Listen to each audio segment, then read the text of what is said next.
علی بھائی اگلا سوال ہے، قرآن حکیم میں اللہ تعالیٰ نے اپنی مخلوقات میں سے کن کن جانوروں کا ذکر فرمایا ہے؟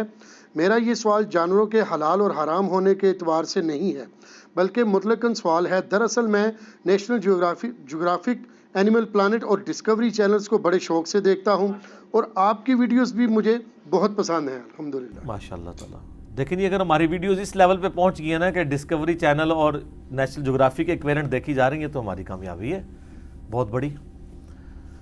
دیکھیں قرآن حکیم میں اللہ تبارک و تعالیٰ نے حرام کے اعتبار سے جو ڈسکشن کی ہے، جو ان کا سوال نہیں لیکن میں ساتھ بتا دوں، کم از کم 4 مقامات پہ تو اللہ تعالیٰ نے فرمایا کہ تمہارے لیے حرام کیا گیا ہے مردار، بہتا ہوا لہو، خنزیر کا گوشت اور وہ حلال چیز بھی جس کے ذبح کے وقت غیر اللہ کا نام لیا جائے۔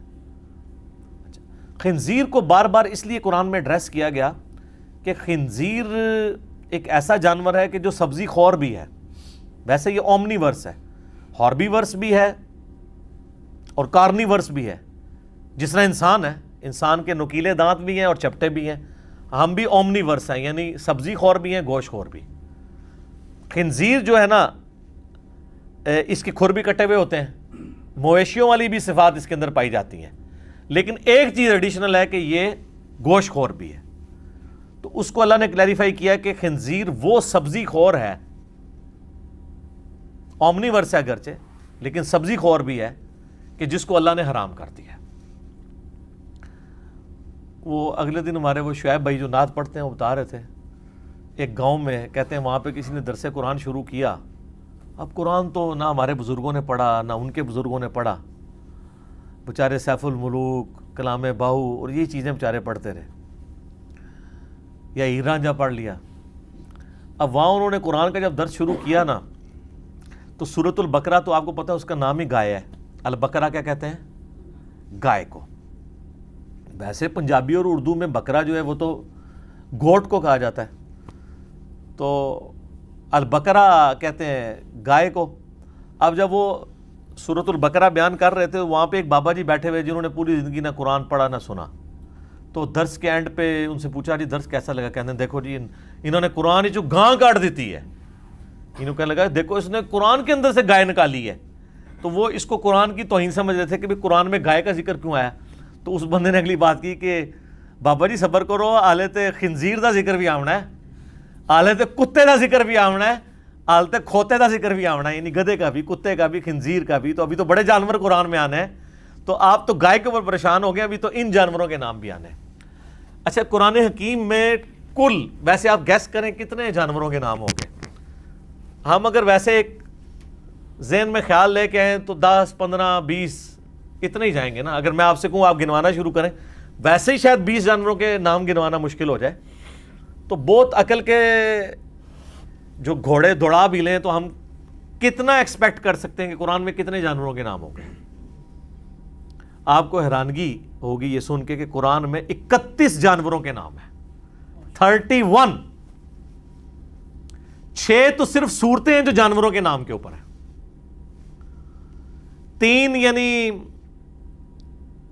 اینیملز کے اوپر ہیں صورتیں، البقرہ گائے، الفیل ہاتھی، اور الانعام چوپائے، جنرل جتنے بھی چوپائے ہیں، جس کو آپ کیٹل کہہ لیں، مویشی۔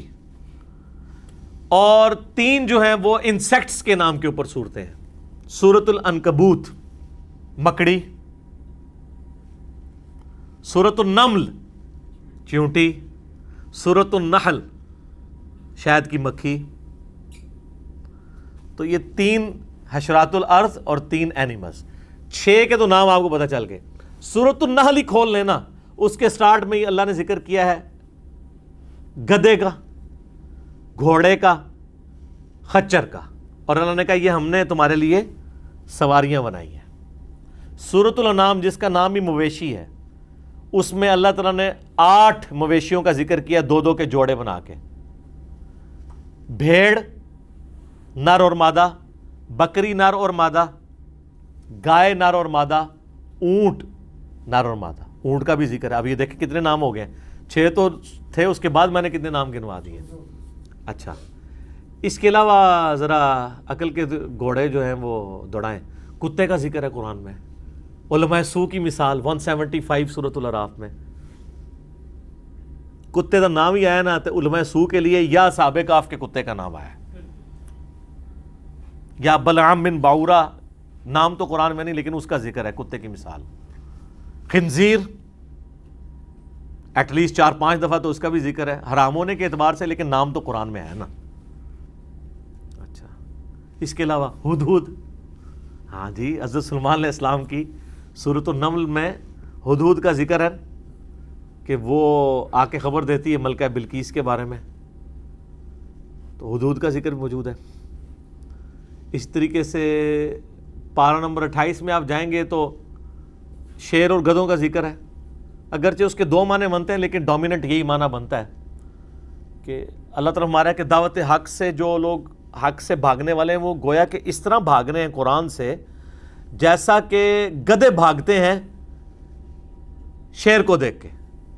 تو اللہ نے ان کو گدھے کی مثال بیان کیا ہے کہ جیسے ایک شیر آتا ہے نا تو سارے کے سارے زیبرے اور گدھے جو ہیں وہ دڑکی لگا دیتے ہیں نا, اس طریقے سے قرآن کی دعوت سے یہ لوگ کافر جو ہیں وہ بھاگنے کی کوشش کر رہے ہیں. تو یہ ذکر موجود ہے. تو اس طرح اگر آپ کوشش کریں, بلکہ یوٹیوب پہ شاید آپ کو 1-2 ویڈیوز بھی ملیں گی جس میں انہوں نے باقاعدہ ایک آیت کو کوٹ کر کے نہ بتایا کہ فلاں صورت میں فلاں جانور کا ذکر ہے, فلاں صورت میں فلاں جانور کا ذکر ہے, فلاں صورت میں فلاں جانور کا ذکر ہے. یہ ایک انٹرسٹ کی بات ہے, باقی اس کے ساتھ کوئی تعلق نہیں ہے کہ اس کی کوئی تعویذ لکھنے ہیں بعد میں آپ نے, یا ان خاص آیات جن میں جانوروں کے نام ہے اس کو پڑھنے سے کوئی بیمار جانور ٹھیک ہو جاتا ہے. ہو سکتا ہے کل کو کوئی یہ بھی اس میں سے انالوجی نکالنی شروع کر دے. ایک انٹرسٹ کے طور پہ ضرور ہے. باقی جنرل قرآن پاک میں اللہ تعالیٰ نے جگہ جگہ ذکر کیا ہے کہ زمین پہ جتنی مخلوقات ہیں اللہ تعالیٰ نے پیدا کی ہیں. اور آپ کو پتہ ہے قرآن میں تو 31 جانوروں کا ذکر ہے نا. باقی جنرل جو ذکر ہے نا وہ اسپیسیفکلی اللہ تعالیٰ نے یعنی نام لیے بغیر جنرل تمام کی کیٹیگریز بتا دی ہیں. وہ تو سائنس آج ہمیں بتا رہی ہے نا کہ 2 ملین سے زیادہ سپیشیز ہیں روئے ارض پہ, درختوں اور جانداروں کی ملا کے. جانداروں سے مراد میں چرند, پرند اور درند تینوں. یہ بھی آپ کو فرق پتہ ہونا چاہیے. چرند ہوتے ہیں چرنے والے جتنے مویشی ہیں, پرند ہوا میں اڑنے والے, اور تیسری کیٹیگری ہے درند, درندے نوکدار دانتوں والے جیسے ریچھ ہے, کتا ہے, شیر ہے. درندے تو سارے حرام ہیں. ایون درندے جو چرندوں اور پرندوں میں ہیں نا وہ بھی حرام ہے. صحیح مسلم میں حدیث ہے کہ درندے اللہ نے حرام کر دیے گوشت خور, جیسے کوا ہے, چیل ہے, باز ہے, یہ سب درندے ہیں, پرندوں کے درندے ہیں یہ. اور چرندے چرنے والے جانوروں میں درندے تو ہمیں پتہ ہی ہیں, یعنی جو اینیملز کے اندر ہے دانتوں والے, ریچھ ہو گیا, شیر ہو گیا, کتا ہو گیا, بلی ہو گئی, تو یہ سارے کے سارے درندے ہیں. تو جنرل اللہ تعالیٰ نے ذکر کیا سورہ النور کے اندر پارہ نمبر 18 میں. بڑی وجد امیز آیات ہیں جی. اور یہ پارہ نمبر 18 میں سورہ نور کی خصوصیت ہے کہ اللہ تعالیٰ نے آلموسٹ پورے قرآن میں جہاں کہیں بھی ذکر کیا ہے اس کو ایک جگہ ہی کنکلوڈ کیا ہے. پہلے تو یہ آیت سنیں جناب, جھومے, آیت نمبر 41 النور. الم تر ان اللہ یسبح لہ من فی السماوات والارض. کیا تم نے نہیں دیکھا کہ اللہ ہی کی تسبیح بیان کرتی ہے ہر چیز جو آسمانوں میں ہے یا زمین میں. سبحان اللہ وبحمدہ سبحان اللہ العظیم. والطیر صافات, اور پر پھیلائے ہوئے پرندے بھی اللہ کی تسبیح بیان کرتے ہیں.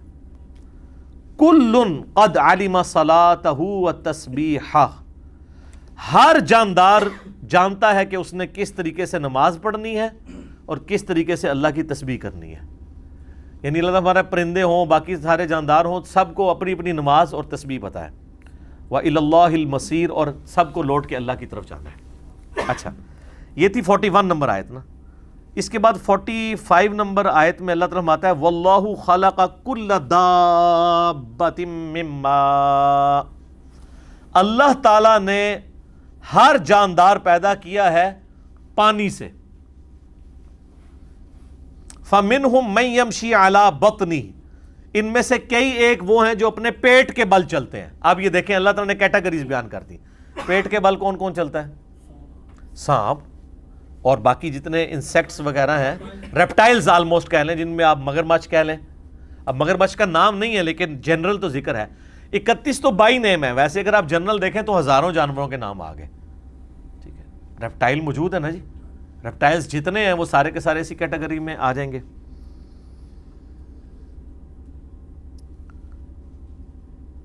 وَمِنْهُمْ مَنْ يَمْشِي عَلَى رِجْلَيْنِ, اور ان میں سے کچھ ایسے ہیں جو کہ 2 ٹانگوں پہ چلتے ہیں.